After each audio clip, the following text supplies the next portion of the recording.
या नाम मात्र लोग ही लैंड की जटिलताओं में फंसे,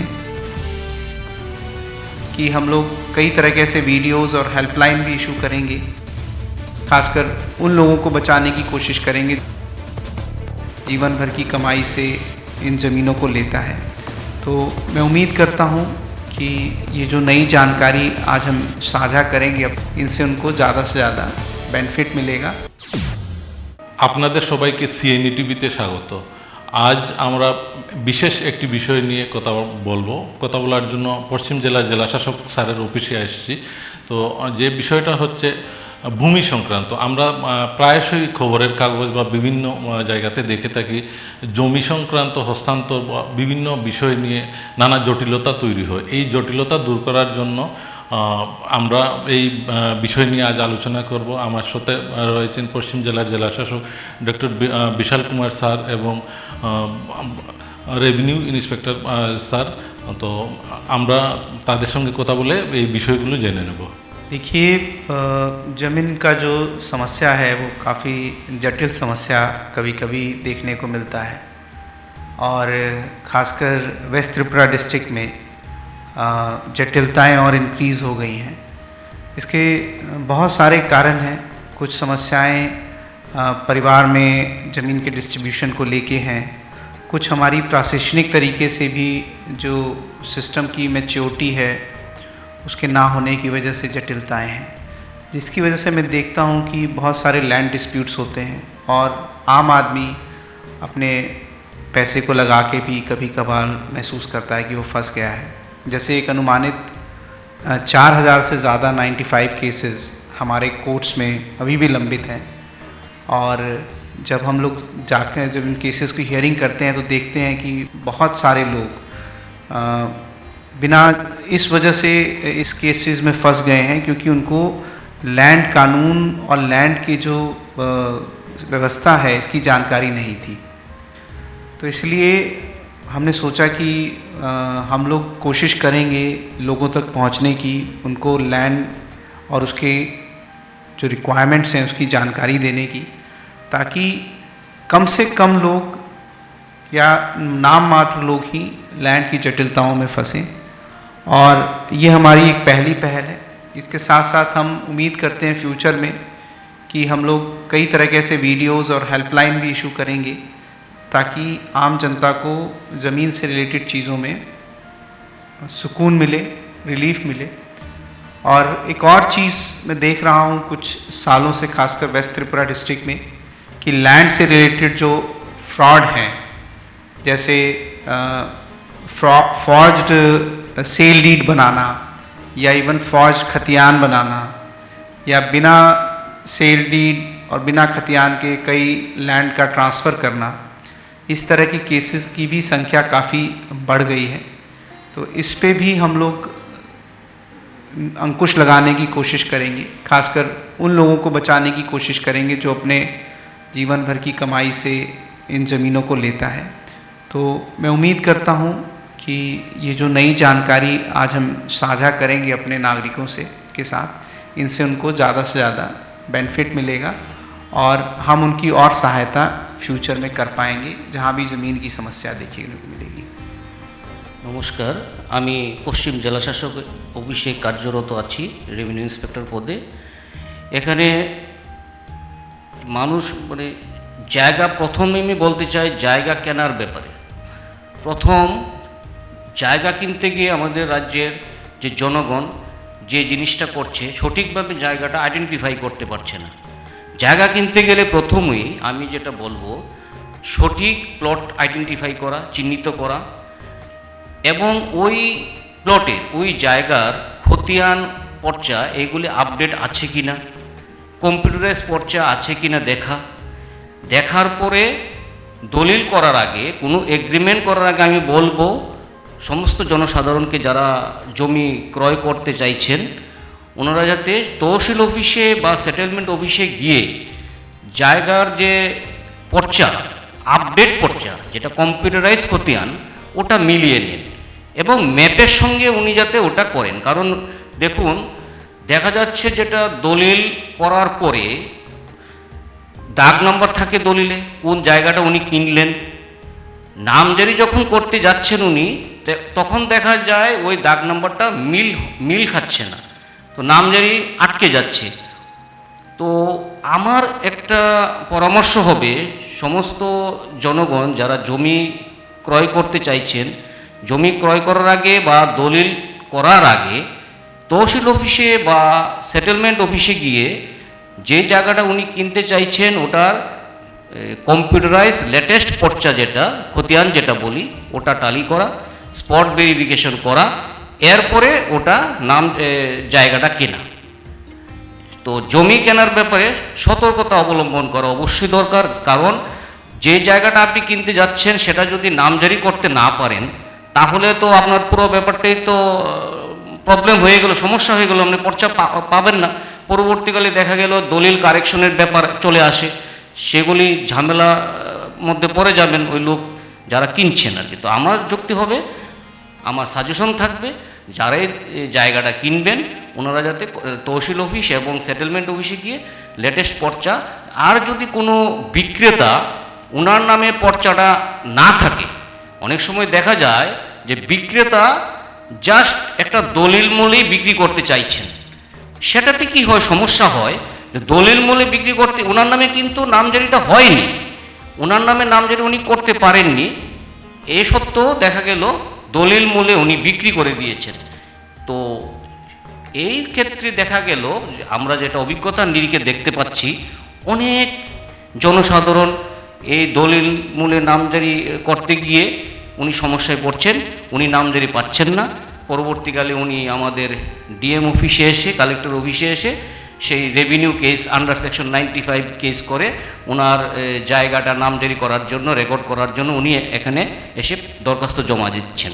তো আমি বলবো, প্রথমেই জমি কেনার ব্যাপারে সবাইকে সতর্ক থাকতে হবে, যাতে দুষ্টচক্রের উনি খপ্পরে না পড়েন, এটাও ওনাকে দেখতে হবে।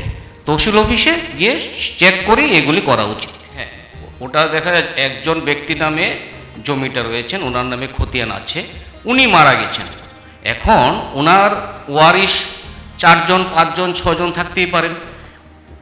এখন আমি যদি কোনো একজন ব্যক্তি যদি জমিটা কিনতে চায়, তাহলে ওই 6 জন 7 জন 5 জন যারাই সার্ভাইভেল থাকেন, ওই সার্ভাইভেল সার্টিফিকেটটা দেখতে হবে, সার্ভাইভেল সার্টিফিকেটটা জেনুইন কিনা তাও দেখতে হবে। অনেক সময় দেখা যায় যে সার্ভাইভেল সার্টিফিকেটে কেউ নাম বাদ যায়। প্রত্যেক সার্ভাইভারের দলিলের মধ্যে, যেটা দলিল করবেন বিক্রি করার ক্ষেত্রে, দলিলের মধ্যে সিগনেচার থাকতে হবে।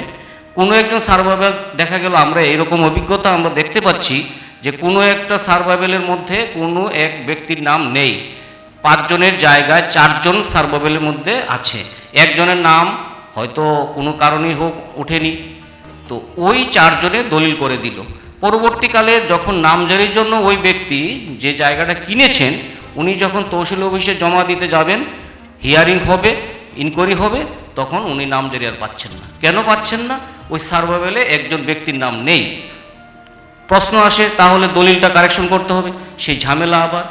দলিল কারেকশন করা তো চারটিখানি কথা না, সবাই মিলে আবার দলিল করতে হবে, এখানে অনেক স্টাম্প ডিউটি লাগে। তো জনসাধারণ যাতে হ্যারাসমেন্ট না হয়, ওনারা যাতে সহজেই জমির পর্চা পেতে পারেন, তো আমি বলবো সবাইকে যে কোনো ব্যক্তি মারা গেলে ওনার নামে যদি কোনো রেকর্ড থাকে, ওনার সার্ভাইভাল সার্টিফিকেটটা ভালো করে দেখে সবাইকে নিয়েই দলিল করতে হবে, তারপরে উনি নামজারি সহজভাবে করে নিতে পারবেন। মিউটেশনে আপনার এখন যে চালু পদ্ধতি রয়েছে, মিউটেশনের অ্যাপ্লিকেশন ফর্ম আপনি অনলাইনেও জমা দিতে পারবেন। অনলাইনে জমা দেওয়া যায়। প্রথমেই আপনি মিউটেশনের অ্যাপ্লিকেশন ফর্ম জমা দেবেন, 21 নম্বর ফর্ম আছে যেটা প্রেসক্রাইব ফর্মেট। এনকামব্রেন্স ফি সার্টিফিকেট যেটা ই জমি সফটওয়্যার আছে, ই জমি সফটওয়্যার থেকে ওটা ডাউনলোড করে আপনি ওটা করতে পারবেন। প্রথমে এনকামব্রেন্স ফি সার্টিফিকেট মানে ওই জায়গাটাতে কোনো কেউর দখল আছে কিনা সেটা কনফার্ম করা। এনকামব্রেন্স ফি সার্টিফিকেটের জন্য আপনাকে অনলাইনে দরখাস্ত জমা দিতে হবে। সিএলআর ডিসিএম অফিস আছে প্রত্যেকটা সার্কেলে। আমাদের ওয়েস্ট ডিস্ট্রিক্টের যে সার্কেলগুলি আছে, আপনার Agartala east circle, west circle, Dukli circle, Jirania circle, Ranirbazar circle, Mohanpur circle, Barjala circle আমাদের পশ্চিম জেলার অন্তর্গত। এই সার্কেলগুলি প্রত্যেকগুলি সার্কেলেই আপনার মিউটেশন অ্যাপ্লিকেশন জমা পড়ে সিএলআর সেকশনে। তো ওটার সঙ্গে আপনার এনকামব্রেন্স ফি প্রথম লাগবে 1000 টাকা আপনার মিউটেশন ফি হিসেবে দিতে হবে। এনকামব্রেন্স ফি সার্টিফিকেট পাওয়ার জন্য আপনার প্রথমে ডিসি অফিসে জমা দিলেন, ওটা ডিসি অফিস থেকে কি করে ওটাকে কনসার্ন তহসিল অফিসে তহসিলদারের কাছে পাঠিয়ে দেয়। তহসিলদার বাবু ওই এনকামব্রেন্স ফি সার্টিফিকেটটা ইস্যু করবেন। উনি স্পটে যাবেন, দলিল যার থেকে কিনেছেন এবং যে বিক্রি করেছে মানে ক্রেতা এবং বিক্রেতা ওনাদের প্রেজেন্সে, ওনাদের উপস্থিতিতে তহসিলদার বাবু প্লটটা ও যে প্লটটা উনি খরিদ করেছেন ওটা উনি আইডেন্টিফাই করবেন এবং যদি সঠিক থাকে, যদি দেখা যায় সব কিছু ঠিকঠাক আছে, তাহলে এনকামব্রেন্স ফি সার্টিফিকেট ইস্যু করবেন। এনকামব্রেন্স ফি সার্টিফিকেট ইস্যু করার পরে ওটা চলে যাবে সিএলআরে। ইস্যুটা করার পরে সিএলআরে চলে যাবে, এরপর সিএলআর থেকে মিউটেশনের হিয়ারিংয়ের ডেট ধার্য হয়, হিয়ারিংয়ের ডেট ফিক্স হয়। ওই হিয়ারিং ডেটে আপনি আপনার এবং বোথ পার্টি ক্রেতা বিক্রেতা উভয় পক্ষকেই নোটিশ দেওয়া হয়। এই হিয়ারিংয়ে উভয় পক্ষ থাকবেন, হাজির থাকবেন, অর্ডার শিট লেখা হয়, সেখানে রেভিনিউ ইন্সপেক্টর বা কানুনগো ইভেন ডিসিএমরাও হিয়ারিং করে সমস্ত কাগজপত্র দলিল দেখে এবং ইনকোয়ারি রিপোর্ট এনকামব্রেন্স ফি সার্টিফিকেট দেখার পরেই নামজারি সেখানে অ্যালাউ হয়। অ্যালাউ হওয়া নামজারিগুলি নথিগুলি অটোমেটিক্যালি পরবর্তীকালে যেটা সিএলআরে আপডেট হয়, ডাটা এন্ট্রি হয় এবং খতিয়ান যে ব্যক্তি খরিদ করেছেন ওনার নামে খতিয়ান ওপেন হয়। খতিয়ানের কপি আপনি পরবর্তীকালে সেটেলমেন্ট ডাইরেক্টরেট থেকে নিয়ে নিতে পারবেন। এখন যার নামজারি অ্যালাউ হয়নি, রিজেক্ট হয়েছে, ওনারও অর্ডার শিটটা আপলোড হয়ে যায় আপনার সিএলআরের মধ্যে। তো উনি পরবর্তীকালে আপিল করতে পারবেন। উনি পরবর্তীকালে যার নামে নামজারি হয়নি উনি পরবর্তীকালে ওনার রেকর্ডের জন্য 95-এ পেশ করতে পারেন। দেখুন, কোনো একটা জায়গার মধ্যে যদি কেউর মানে পজিশন সঠিক থাকে, ওটাতেই এনকামব্রেন্স নেই, কোনো রকম অন্য কোনো দখলদারি নেই, সেটা একটা সার্টিফিকেটটা দিতে হয়। এটা আমাদের ওই নামজারি করার সময় এগুলি ইস্যু করতে হয়। তহসিলদার বাবু যান, ওইখানে গিয়ে মেজারমেন্ট নিয়ে নেন ওই প্লটটার এবং ওই প্লটটার মধ্যে কোনো আছে কি না দখল সেটাকে কনফার্ম করেন, এনশিওর করেন। ওটাই ল্যান্ড ডাইভারশন। দেখুন, ল্যান্ড ডাইভারশন আগরতলা শহরে তো ল্যান্ড ডাইভারশন হচ্ছেই। ল্যান্ড ডাইভারশনের জন্য যে নিয়ম আছে সেটা হলো আন্ডার সেকশন 20-20 যেটা TLR-LR অ্যাক্ট 20 ধারা মতে ডাইভারশন পারমিশন হয়। এখন ডাইভারশন পারমিশনের জন্য আপনি নাল জমি যখন আপনি ভরাট করতে যাবেন বা পুকুর ভরাট করতে যাবেন, সেখানে আইন আছে, আপনি নিজে থেকেই ভরতে পারবেন না। সেখানে গভর্নমেন্টের আইন আছে, TLR-LR অ্যাক্টে আপনার স্পষ্ট বলা আছে যে এখানে পেনাল্টি হয়। ইভেন পেনাল্টি না, ওই যে ল্যান্ডটা যে স্ট্যাটাসে ছিল সেই পুরনো স্ট্যাটাসে ফিরে নেওয়ার জন্য প্রভিশন আছে। তো জনসাধারণের কাছে আমার একটা অনুরোধ থাকবে, ওনারা যখন কোনো জমি কিনবেন যেটার শ্রেণী থাকবে নাল জমি, কৃষি জমি বা পুকুরের কোনো পুকুর কিনবেন, এগুলি আপনি ডাইভারশন ভরাট করার পূর্বে, মাটি দিয়ে ভরাট করার পূর্বে ডাইভারশন পারমিশনের জন্য প্রেয়ার করবেন। অবশ্যই সেটা করা উচিত। অনেকেই দেখা যাচ্ছে আমাদের ওই পশ্চিম জেলাতেই এটা বেশি আছে যে জমি একটা কিনে ফেলেছেন, এরপরে পুকুর বা জমি ভরাট করে নিয়েছেন মাটি দিয়ে ভরাট করে সেটাকে অলরেডি ডাইভারশন করেই ফেলেছেন। তো আমার একটা অনুরোধ থাকবে সমস্ত জনগণের প্রতি, পশ্চিম জেলা বিশেষ করে, যে আপনারা যদি কোনো কৃষি জমি খরিদ করেন, প্রথমেই সেটা ডিসিএম অফিসে বা এসডিএম অফিসে বা ডিএম অফিসে আপনি ল্যান্ড ডাইভারশন ভূমির শ্রেণী পরিবর্তনের জন্য ত্রিপুরা ভূমি রাজস্ব ও ভূমি সংস্কার আইনের 20 ধারা মোতাবেক একটা সেকশন আছে, under section 20 of the TLR-LR act 1960, ওই মোতাবেক আপনি দরখাস্ত ডাইভারশন ল্যান্ড ডাইভারশনের জন্য ভূমি শ্রেণী পরিবর্তনের জন্য দরখাস্ত জমা দেবেন। এখন জমা দেওয়ার পরে কি আছে, আপনি জমা দেওয়ার পরে সেটা তহসিল অফিসে ইনকোয়ারির জন্য যায়। তহসিল অফিসে থেকে আপনার লোক যাবে, তহসিল অফিস থেকে লোক গিয়ে ইনকোয়ারি করবে, তহসিলদারবাবু যাবে, ইনকোয়ারি করার পরে রিপোর্ট চলে আসবে ডিসিএম অফিসে। বিশেষ করে নাল জমির ক্ষেত্রে আপনি এসডিএম অফিস রুরাল এরিয়াতে, বিশেষ করে যেগুলি গ্রামীণ এরিয়া, এখানে এসডিএমরার কাছে দায়িত্ব দেওয়া আছে, ওনারা ল্যান্ড ডাইভারশন পারমিশন ওনারা দিতে পারে। আর আরবান এরিয়াতে ওটা কনসেন্টের জন্য পাঠাতে হবে ডিএম অফিসে। আর পুকুরের ক্ষেত্রে সে ওয়াটার বডির ক্ষেত্রে আপনি এখানে ইনকোয়ারি হবে, মিউনিসিপ্যালিটি এবং ফায়ার সার্ভিসের কনসেন্ট লাগবে। ওনাদের কনসেন্ট আসার পরে এসডিএম অফিসে একটা sub divisional land diversion committee আছে, বিভিন্ন দপ্তরের আধিকারিকরা এখানে বসেন। এই কমিটির অনুমোদনের পরে ওনারা এটাকে গ্রহণও করতে পারেন, বাতিলও করতে পারেন, যাই ওনারা ফাইন্ডিংস দেবেন। সাব ডিভিশনাল কমিটি এসডিএম এর চেয়ারম্যানশিপে ওটা হয়। এরপরে ওই বিষয়টা যেটা পুকুরের ক্ষেত্রে, জলাভূমির ক্ষেত্রে, সেটা ডিএম অফিসে চলে আসবেন। ডিএম অফিসে আসার পরে এগুলি আবার স্কুটিনি হয়। স্কুটিনি হওয়ার পরে স্টেটে আমাদের রাজস্ব দপ্তরে চলে যায়। ওখানে স্টেট লেভেল কমিটি আছে, অ্যাপ্রুভাল হলে ডিএম সাহেবে ওটাকে আপনি ডাইভারশন পারমিশন পুকুরের ক্ষেত্রে, জলাভূমির ক্ষেত্রে পারমিশন উনি দেন, provided approval of the state level committee. আর নাল জমির ক্ষেত্রে ওটারও মিউনিসিপ্যালিটির আপনার এএমসির একটা অ্যাপ্রুভাল লাগে।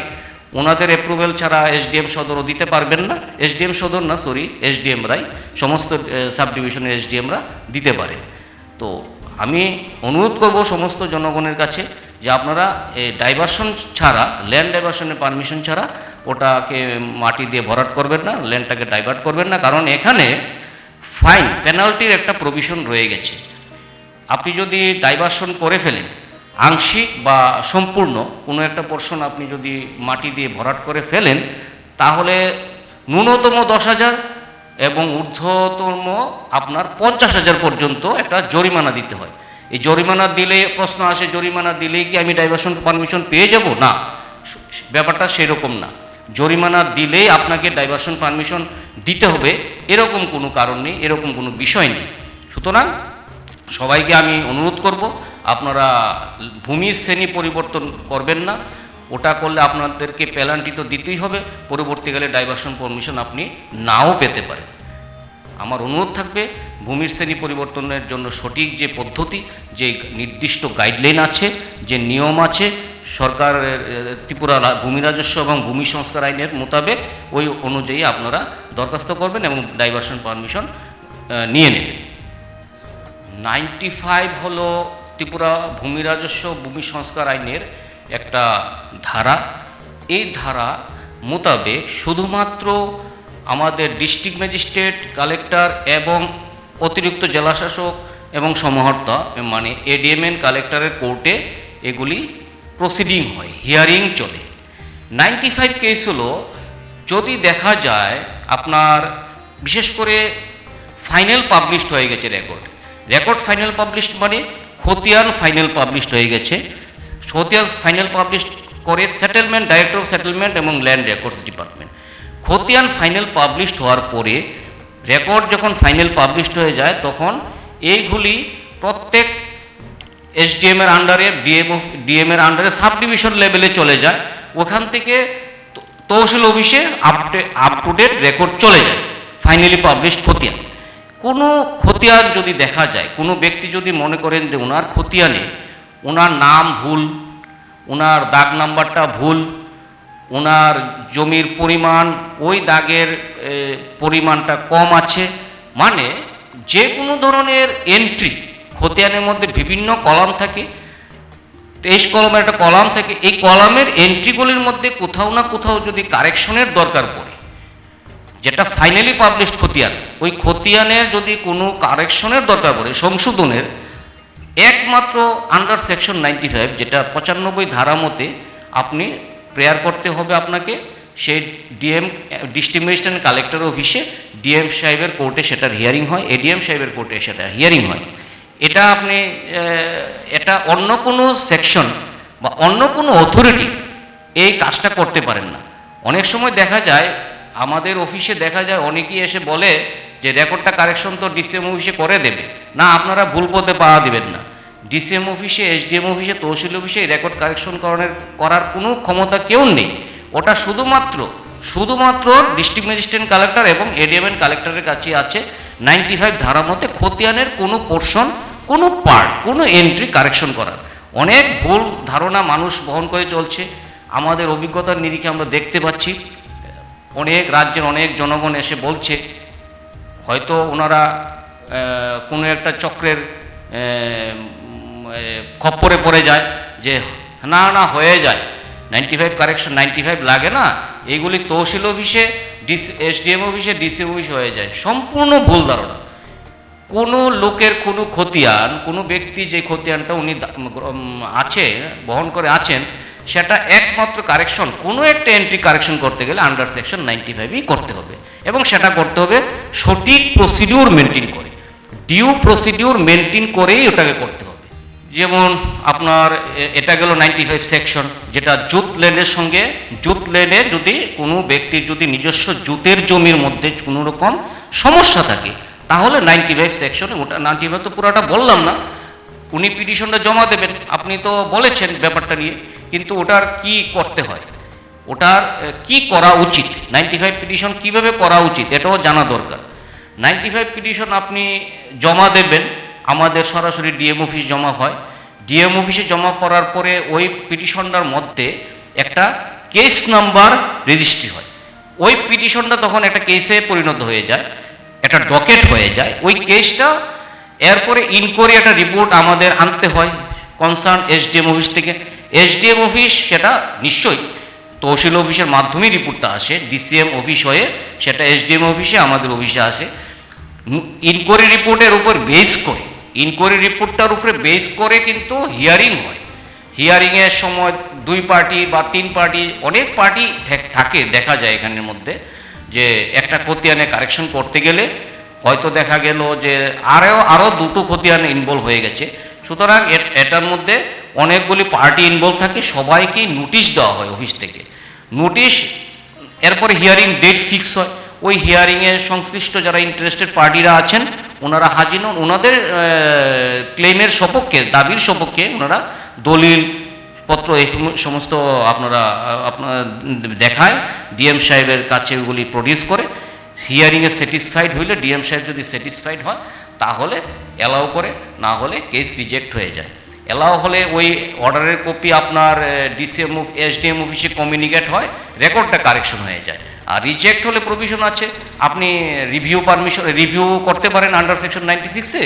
উপরের কোর্টে মিনস আপনি সেক্রেটারি রেভিনিউর কোর্টে আপনি রিভিউর জন্য আপিল করতে পারেন। সেটাও একটা টাইম বার আছে, 3 মান্থস 90 দিনের মধ্যে সেই রিভিউ পিটিশন আপনি আপনার রেভিনিউ সেক্রেটারি অফিসে জমা দিতে পারেন।